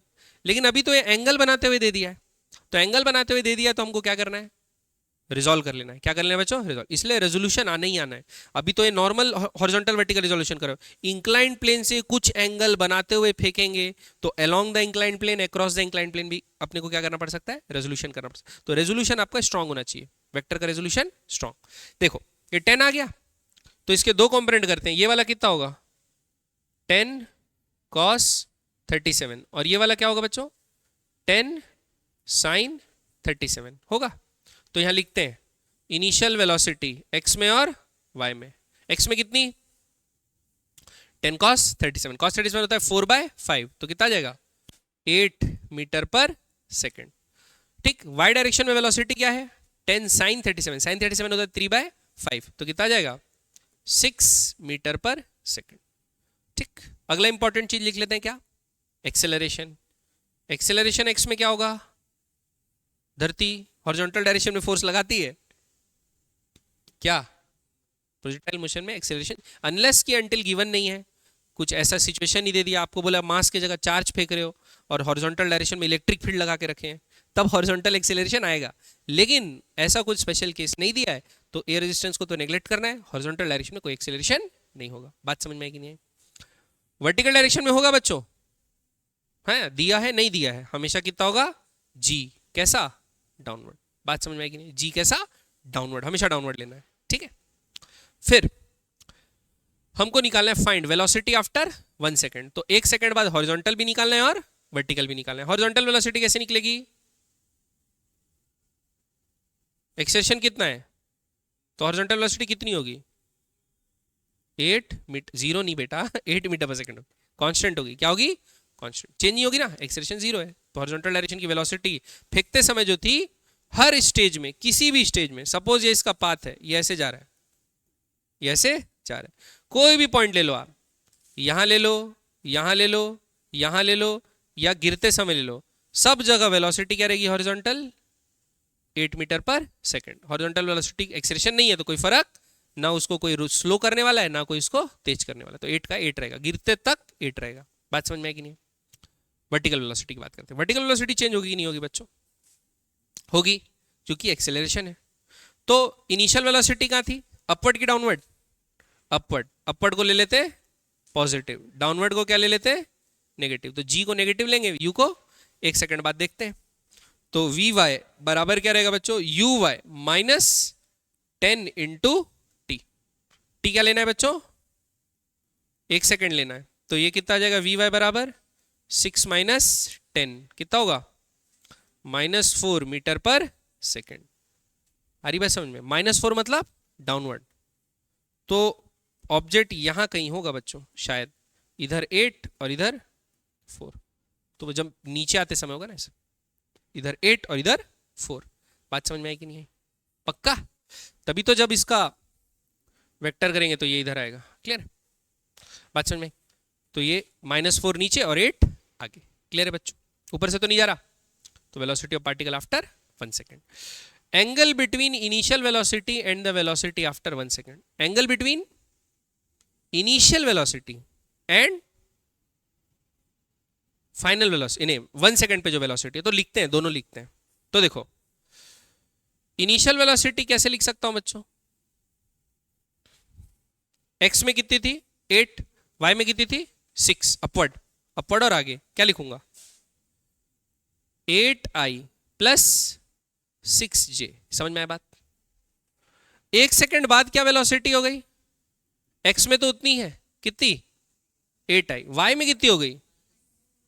मजा आ गया, वाह यार, ये वेक्टर हो गया, ये वेक्टर हो गया। अब वेक्टर पढ़े हैं इतनी मेहनत से, क्यों पढ़े समझ में आ गया। अब एंगल निकालना है। एंगल दो वेक्टर के बीच का निकालने के लिए क्या यूज करते हैं? Dot product. क्या यूज करते हैं बच्चों? Dot product. ठीक है, तो डॉट प्रोडक्ट हमको क्या बताता है? डॉट प्रोडक्ट हमको ये बताता है कि दो वेक्टर के बीच जो एंगल होता है cos f थीटा, वो किसके बराबर होता है? a dot b by a का मैग्नीट्यूड b का मैग्नीट्यूड। यही होता है बच्चों। तो क्या आ जाएगा? cos थीटा बराबर a डॉट b। 8 8 जा 64, 6 4 जा 24, -24। तो क्या आएगा? 64 माइनस 24। ये हो गया a डॉट b। अब a का मैग्नीट्यूड 8 का स्क्वायर प्लस 6 का स्क्वायर का अंडर रूट। तो 8 का स्क्वायर क्या होता है? मैग्नीट्यूड लिख रहे हैं ना। 64 प्लस 36 का अंडर रूट कितना आ जाएगा बच्चों? 10। तो यहां पर नीचे क्या आएगा? 10 इंटू b का मैग्नीट्यूड। b का मैग्नीट्यूड क्या होगा बच्चों? 64 प्लस 16 का अंडर रूट। ये कितना होता है? रूट 80। कितना होगा बच्चों? रूट 80। तो यहां क्या लिखेंगे? रूट 80। ठीक है, 64 माइनस 24 है 40। कितना आएगा? 40। तो क्या लिखेंगे बच्चों? cos थीटा बराबर 40 बाय 10 इंटू अंडर रूट 80। 0 से 0 कैंसल, तो 4 बाय, इसको क्या लिख सकते हैं? 2 रूट 20 लिख सकता हूं, 2 रूट 5 भी लिख सकता हूं। क्या लिख सकता हूं? 2 रूट 4 रूट 5, कुछ भी बोलती है, 4 रूट 5, 4 रूट 5 लिख सकता हूं। 4 से 4 कट गया, तो cos थीटा बराबर क्या है बच्चों? 1 बाय रूट 5। समझ में आई बच्चों? cos थीटा निकल गया मतलब एंगल निकल गया। तो वेलोसिटी कितना एंगल बना रही है? इतना। हाँ हाँ हाँ, very good. cos inverse 1 by 5 root 5। ठीक है, हाँ हाँ सही बोल रहे हो आप लोग, झूठ नहीं बोल रहे। ठीक है, बढ़े आगे। पक्का बच्चों? ये किसके किसके बीच में एंगल है? ये वेलोसिटी और ये वेलोसिटी, ये इनिशियल थी, इधर इनिशियल ये थी, फाइनल ये है, ये दोनों के बीच का एंगल। हरी बात समझ में? ऐसा नहीं करना है इसके इसके बीच का टेन थीटा निकाल के छोड़ दिए, ऐसा नहीं करना। टेन थीटा क्या होता है? हॉरिजॉन्टल कंपोनेंट और वर्टिकल कंपोनेंट के बीच का, वो किसी इंस्टेंट पे वेलोसिटी का डायरेक्शन देखने का काम आता है। ये तो पूछा इनिशियल और फाइनल, जो एक सेकंड पे वेलोसिटी, तो एक सेकंड पे वेलोसिटी निकाले, इनिशियल वेलोसिटी निकाले, फिर डॉट प्रोडक्ट कर दी। बात समझ में आ रही बच्चों? पक्का? ऊपर से तो नहीं जा रहा? ठीक, नेक्स्ट अगला question. At what point on a projectiles trajectory the speed is minimum? Speed क्या होगा बच्चों? मिनिमम। देखो अपन ऐसे लिखते हैं, स्पीड क्या होगा? स्पीड क्या होता है? अबे डिस्टेंस बाय टाइम नहीं, बताओ। स्पीड एक होता है वेलोसिटी, एक होता है स्पीड। स्पीड का मतलब क्या होता है?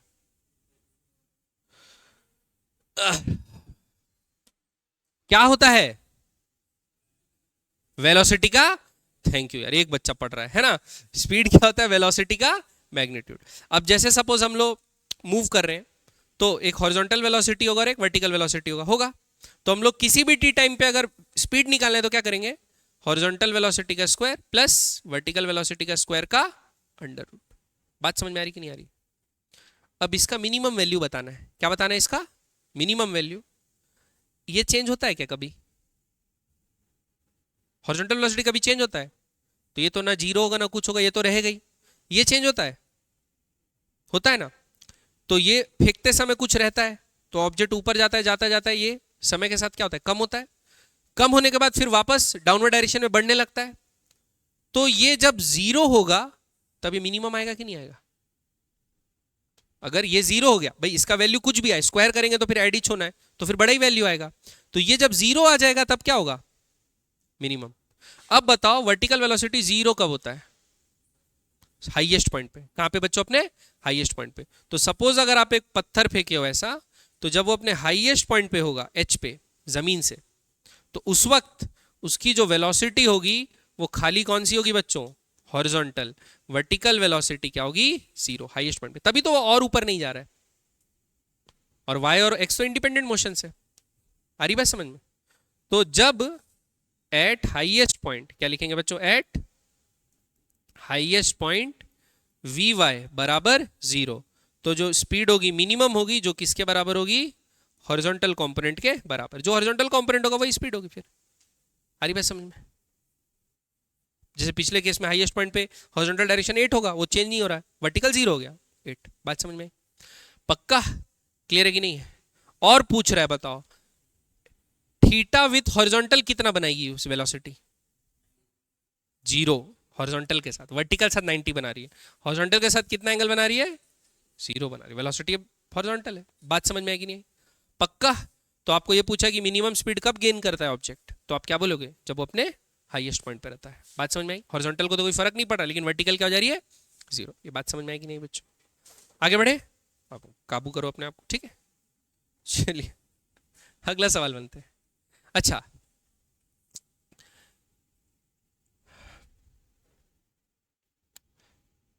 एक चीज दिखाता हूं। क्या दिखाता हूं बच्चों? एक चीज। आप लोग को वॉल्टर लेविन पता है कौन है? वॉल्टर लेविन को जानते हो आप लोग? नहीं जानते? फिजिक्स के टीचर हैं। क्या है? फिजिक्स के टीचर, बहुत बढ़िया टीचर हैं, मस्त पढ़ाते हैं। ठीक है, अब मैं एक बढ़िया चीज बताता हूं।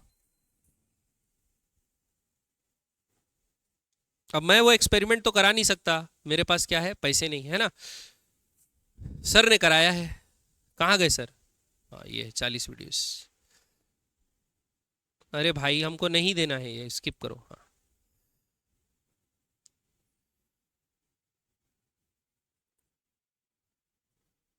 ऐड देख लेते हैं बच्चों एक, ठीक है?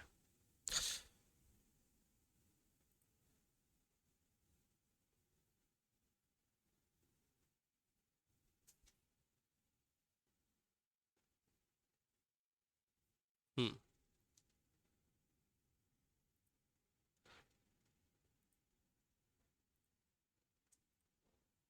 देखो, तो सर क्या कर रहे हैं, एक्सपेरिमेंट करा रहे हैं। सर क्या कर रहे हैं बच्चों, एक्सपेरिमेंट करा रहे हैं।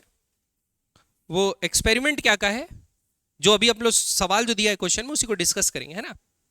तो इसको वैसे रिलेटिव मोशन से भी हम लोग बना सकते हैं, लेकिन हम लोग कैसे बनाएंगे, बिना रिलेटिव मोशन के बनाएंगे। रिलेटिव मोशन से भी इसको बना सकते हैं, लेकिन हम लोग कैसे बनाएंगे, बिना रिलेटिव मोशन के, ठीक है। तो सर क्या किए हैं, पहले तो तैयार हो गए हैं, है ना, और उसके बाद ये एक बंदर को लटका देंगे। कहाँ लटका देंगे बंदर को, ऊपर में पेड़ में लटकाने दो। आराम से देखते वीडियो, बाद में एडिट कर दूंगा, काट दूंगा, ठीक है, नहीं वीडियो रहेगा फिर काट दूंगा। तो ये बंदर को उनको मारना है, किससे, गन से। क्वेश्चन ये, इनको लटकाने दो, तब तक मैं आपको समझा देता हूं। जैसे बच्चों अरे ये चालू है ना, कमेंट बाजी कहां से कर सकते हैं, हाँ यहां से देखो। तो अच्छा ये तो रुक गया।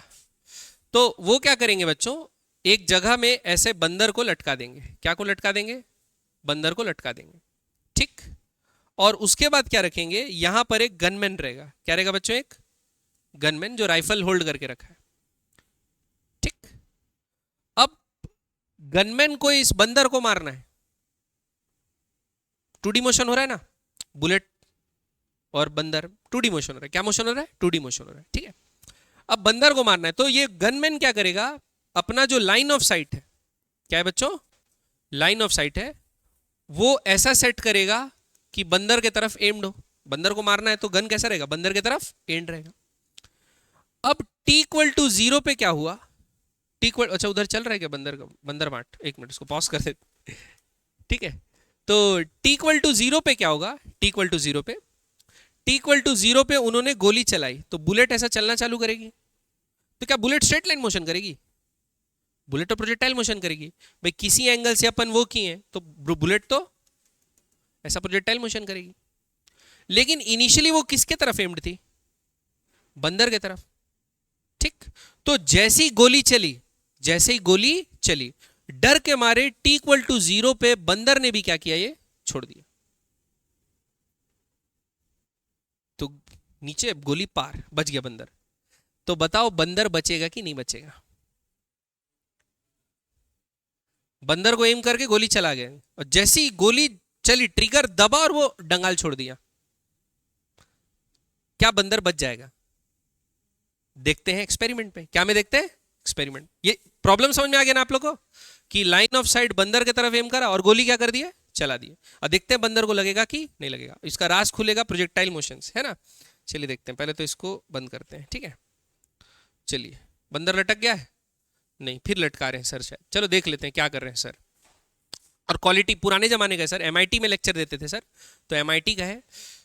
यहाँ भी आप लोग जा सकते हो बच्चों MIT, लेकिन थोड़ा मेहनत करना पड़ेगा और ज़्यादा, है ना। पढ़ने नहीं जा सकते हो, मतलब ऐसा नहीं घूमने चले गए। तो देखो ये बंदर को लटका दिया है, और ये ऐसा सेट है कि जैसे ही वो फायर करेंगे ना, तो उसी टाइम पे बंदर ड्रॉप हो जाएगा, ठीक है। चलिए, बंदर लटक गया है, और ये जो है, ये क्या है, ये कैनन है जो प्रोजेक्टाइल थ्रो करेगा। और TT बॉल मारेंगे, ऐसे नहीं कि गोली बंदूक चल रहा है ना। तो क्या है, TT बॉल फायर करेंगे ताकि सब चीज स्लोली आपको दिखे, ठीक है। देखो अब उन्होंने क्या किया, एंगल कैसा सेट किया है कि इनिशियली बंदर के अलोंग चल रहा है। अब देखो साउंड होता है क्या इसमें, कि साउंड बंद है टीवी का, छोड़ो।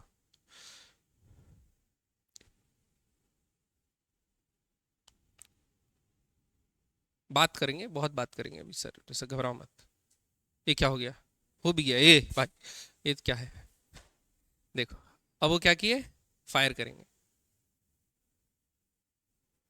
लगा बंदर को, लगा, लगा कि नहीं लगा, ठीक है। जैसे ही वो फायर किए, बंदर छूटा, बंदर बोला मैं तो बच गया, गोली निकलेगी ऊपर से, लेकिन पड़ा बोली बंदर को, क्या पड़ा, बंदर को गोली पड़ा। आ रही बात समझ में। अब देखते हैं ऐसा क्यों हो रहा। तो ये प्रॉब्लम को बच्चों अप्रोच करने की, कि ऐसा क्यों हुआ, क्यों बंदर को गोली लगी, इसको अप्रोच करने का कितना तरीका है, 2 तरीका है। अप्रोच करने का कितना तरीका है बच्चों, 2। हम लोग पहले अप्रोच करते हैं अपना नॉर्मल, क्योंकि रिलेटिव मोशन अभी पढ़े नहीं हम लोग, तो हम लोग नॉर्मल अप्रोच करते हैं इक्वेशन ऑफ मोशन से। क्या से अप्रोच करते हैं, इक्वेशन ऑफ मोशन से। देखिए सपोज, तो केस क्या है, ये है पेड़, और डंगाल में कौन लटक रहा है? बंदर। डंगाल में कौन लटक रहा है बच्चों? बंदर। ये ग्राउंड है, ये क्या है? ग्राउंड। और ग्राउंड से क्या फायर कर दिया गया? एक projectile which is directed towards बंदर। तो मैं क्या है, एंगल मार्क कर लेता हूं, इसको बोल देता हूं बच्चों थीटा। क्या बोल देता हूं? थीटा। तो बंदर का जो हॉरिजॉन्टल पोजीशन है वो है बच्चों एक्स। कितना है हॉरिजॉन्टल पोजीशन? एक्स।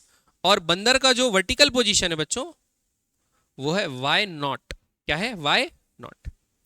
और t इक्वल टू 0 पे बुलेट v वेलोसिटी से जा रही है। हाँ, एक केस तो कंडीशन तो ये है कि वेलोसिटी इतनी रहना है कि जमीन पे ये वापस आने से पहले वो रेंज हॉरिजॉन्टल उतना डिस्टेंस पहुंच जाना, नहीं तो ये यहीं गिर जा रहा है भाई, तो फिर बंदर तो बच जाएगा। इन्हें वेलोसिटी उतनी रहना है मिनिमम कि इसका टाइम ऑफ फ्लाइट खत्म होने से पहले, मतलब ये प्रोजेक्टाइल जमीन में आने से पहले, बंदर के जमीन में आने से पहले ये जमीन पे मत आए, बुलेट जमीन पे मत आए। आ रही बात समझ में? दोनों हवा में रहना है उस समय, ये बात बोल रहा हूं। ठीक है, देखो अब देखो ये t 0 हो गया। क्या मैं ऐसा लिख सकता हूं tan थीटा बराबर y0 बाय x? लिख सकता हूं बच्चों। ठीक, अब दूसरा केस। अब मैंने जो वेलोसिटी दिया है इसको, वो दिया है सपोज v0। कितना वेलोसिटी दिया बच्चों? v0 eight an angle theta. तो फिर से अभी जो पढ़े हम लोग क्या करते हैं, एक्स एक्सिस और वाई एक्सिस कर लेते हैं। तो यहां लिखते हैं एक्स एक्सिस और यहां लिखते हैं वाई एक्सिस। ये किसका लिख रहे हैं अपन? ये बुलेट का। ये किसके लिए लिख रहे हैं? बुलेट का। और इधर लिख लेते हैं बंदर के लिए। बंदर के लिए खाली वाई एक्सिस लिखते हैं क्योंकि बंदर वर्टिकल मोशन कर रहा है, हॉरिजॉन्टल मोशन तो कर नहीं रहा। बंदर क्या कर रहा है? Vertical motion. लिखते हैं, देखो एक्स क्या लिखते हैं बच्चों? पहले एक्स एक्सिस। तो एक्स एक्सिस में वेलोसिटी कितनी है बताओ? v0 cos theta. Y axis में वेलोसिटी कितनी है? v0 sin theta. ये समझ में आ गया आपको? ठीक, v0 cos theta, v0 sin theta. Horizontal displacement suppose x हो रहा है, वर्टिकल डिस्प्लेसमेंट सपोज क्या हो रहा है? y हो रहा है। हॉरिजॉन्टल एक्सीलरेशन कुछ है नहीं, हॉरिजॉन्टल डायरेक्शन में कोई एक्सीलरेशन नहीं है। वर्टिकल डायरेक्शन में एक्सीलरेशन कितना है? g downward. ये समझ में आया बच्चों आप लोग को? पक्का? अब इक्वेशन ऑफ मोशन लिखते हैं बच्चों। बंदर को गोली लगेगी, उसके लिए गोली को बंदर के लाइन ऑफ मोशन में आना पड़ेगा, जाहिर सी बात है। तो उसके लाइन ऑफ मोशन में आने में कुछ समय लगेगा, और वो जो समय है वो किस चीज पे डिपेंड करेगा? सिर्फ हॉरिजॉन्टल पैरामीटर्स पे डिपेंड करेगा। ये बात समझ में आई कि नहीं? बंदर वर्टिकल मोशन कर रहा है, तो बंदर का जो लाइन ऑफ मोशन है, ट्रेजेक्ट्री है, उसमें आना है ना गोली को, तो एक्स डिस्प्लेसमेंट ट्रेवल करना पड़ेगा उसको। तो हम लोग एक्स मोशन से बुलेट के ये निकाल सकते हैं कि किस समय पे वो इसके लाइन पे आएगा। निकाल सकते हैं, टाइम निकालते हैं। तो उसको कितना डिस्टेंस ट्रेवल करना है? X distance. कितना डिस्टेंस ट्रेवल करना है बच्चों? एक्स। तो लिखता हूं मैं एक्स बराबर v cos theta t, v0 cos theta t लिखा। तो t क्या हो गया? v0 sorry x by v0 cos theta. समझ में आई बात? x बराबर क्या आ गया बच्चों? v0 cos theta. ये समझ में आया? इतने टाइम पे बुलेट यहां पहुंच जाएगी। अब उस टाइम पे जमीन से बुलेट की हाइट कितनी रहेगी वो निकाल दे। उस टाइम पे जमीन से बुलेट की हाइट कितनी रहेगी वो निकाल लेते हैं। निकाले? तो निकालते हैं। क्या होगी देखो, बुलेट की हाइट वो वाई एक्सिस से आएगी क्योंकि वर्टिकल मोशन वाई पे डिपेंड करता है। तो क्या आएगा? वाई बराबर, ये वर्टिकल तो ऊपर थी तो उसको प्लस लेंगे, v0 sine theta into t. T की जगह क्या डाल दूंगा? X by cos theta, x by cos theta minus half G T square. बात समझ में आएगी नहीं? वो वाले टी को नहीं डालो, वो टी को वैसे ही रख दिया। बात समझ में आएगी नहीं? v0 by cos theta. अच्छा v0 नीचे है, क्या लिख लिया? v0 भी आएगा। क्या आएगा? एक v0, सॉरी। ठीक है बच्चों, समझ में आई बात? ये कट गया। y बराबर क्या आया? x tan theta minus g by two T square. ये समझ में आया कि नहीं आया? ये उसकी वर्टिकल पोजीशन है। किसकी? बुलेट की। क्या पोजीशन है बच्चों?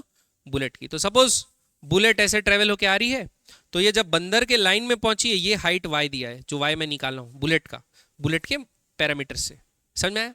एक्स और वाई तो इंडिपेंडेंट है, तो एक्स को अलग सॉल्व किया, उससे टाइम निकाला, वही टाइम को वाई पे डाल दिया। तो इतने पोजीशन पे जब ये पहुंचेगा, उस टाइम पे इसकी बुलेट की हाइट क्या रहेगी? समझ में आ रहा है कि नहीं आ रहा है क्वेश्चन? अगर बंदर का भी वही हश्र हो गया, बंदर का भी वही सेम हाइट हो गया, तो मजा आ जाएगा। ठीक है, तो अब बंदर का मोशन लिखते हैं। क्या का मोशन लिखते हैं बच्चों? बंदर का मोशन। तो मेरे को बताओ, बंदर का इनिशियल वेलोसिटी क्या है? बंदर के लिए एक्सेलरेशन क्या है? जी डाउनवर्ड। बंदर के लिए एक्सेलरेशन क्या है? जी डाउनवर्ड। और वो भी सेम टाइम ले रहा है, वो भी क्या ले रहा है? सेम टाइम ले रहा है। तो देखो क्या लिखते हैं, बंदर का डिस्प्लेसमेंट लिखता हूं बच्चों। बंदर का क्या लिखता हूं? डिस्प्लेसमेंट। आ रही बात समझ में? तो डिस्प्लेसमेंट होता है ना UT plus half eighty square, याद रखना, पोजीशन नहीं, क्या होता है? डिस्प्लेसमेंट। तो क्या बंदर y बराबर 0 पे था? बंदर तो पहले से कहां पे है? y 0 पे। बंदर पहले से कहां पे है? y 0 पे। तो मैं इक्वेशन ऐसा नहीं लिख सकता। कैसा लिखूंगा? देखो, मैं साफ जगह पे यहां लिखता हूं, बंदर का final position minus initial position, ये होता है डिस्प्लेसमेंट। बाकी के लिए x लिखा क्योंकि 0 से चालू हो रहा था, तो खाली x लिखा, काम चल गया। लेकिन यहां पर कहां से चालू हो रहा है मोशन? y 0 से। तो क्या लिखा? y dash minus y 0। बात समझ में आया? ये होगा डिस्प्लेसमेंट ना, y डैश माइनस y 0 बराबर वर्टिकल वेलोसिटी क्या है? ऊपर। तो क्या लिखूंगा? v0 sine theta, v0 sine theta into T, v0 sine theta into T minus half G T square की, इसके लिए भी तो वही रहेगा, minus half G T square. अरे सॉरी, क्या लिख रहा हूं, पागल हूं क्या? ए भाई बंदर, सॉरी, क्या लिखूंगा? हाफ जी टी स्क्वायर खाली लिखूंगा। आ रही बात समझ में? क्योंकि वेलोसिटी तो 0 है ना इसकी। ये बात समझ में आएगी नहीं है बच्चों? तो बच्चों y डैश बराबर क्या आएगा? ये उधर जाएगा तो y0 plus half G T, minus लिखते हैं, क्यों माइनस? माइनस क्यों? एक्सेलरेशन कहां है? डाउनवर्ड। ये समझ में आया कि नहीं है बच्चों? y डैश बराबर क्या आ गया? y0 minus half G T square. अब y0 को देखो, शुरू में ये लिखा था एम, एम कैसे किया था? टेन थीटा ऐसा था कि बंदर की तरफ एम था, y0 बाय x0। तो यहां से y0 क्या लिख सकता हूं बच्चों? x टेन थीटा, यहां पर डाल देता हूं, क्या डाल देता हूं y0 की जगह? x tan theta. y dash बराबर क्या आ गया? x tan theta minus half G T square. समझ में एक बात?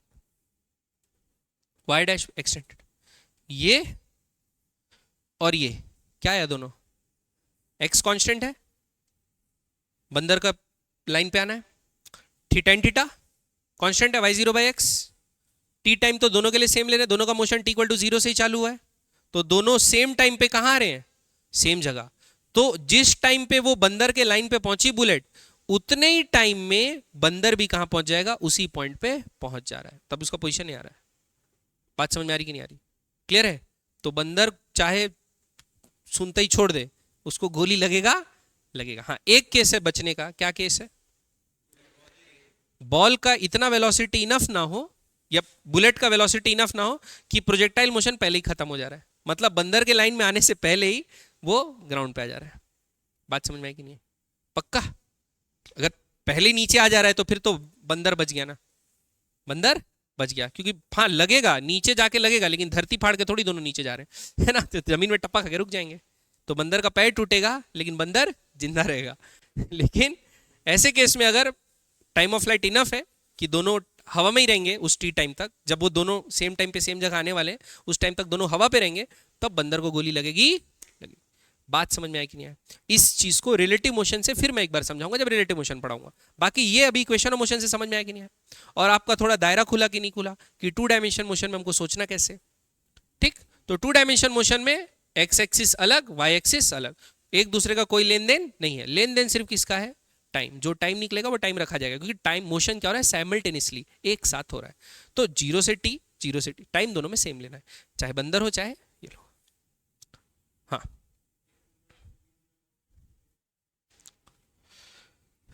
x बराबर क्या होता है ut plus half A T square.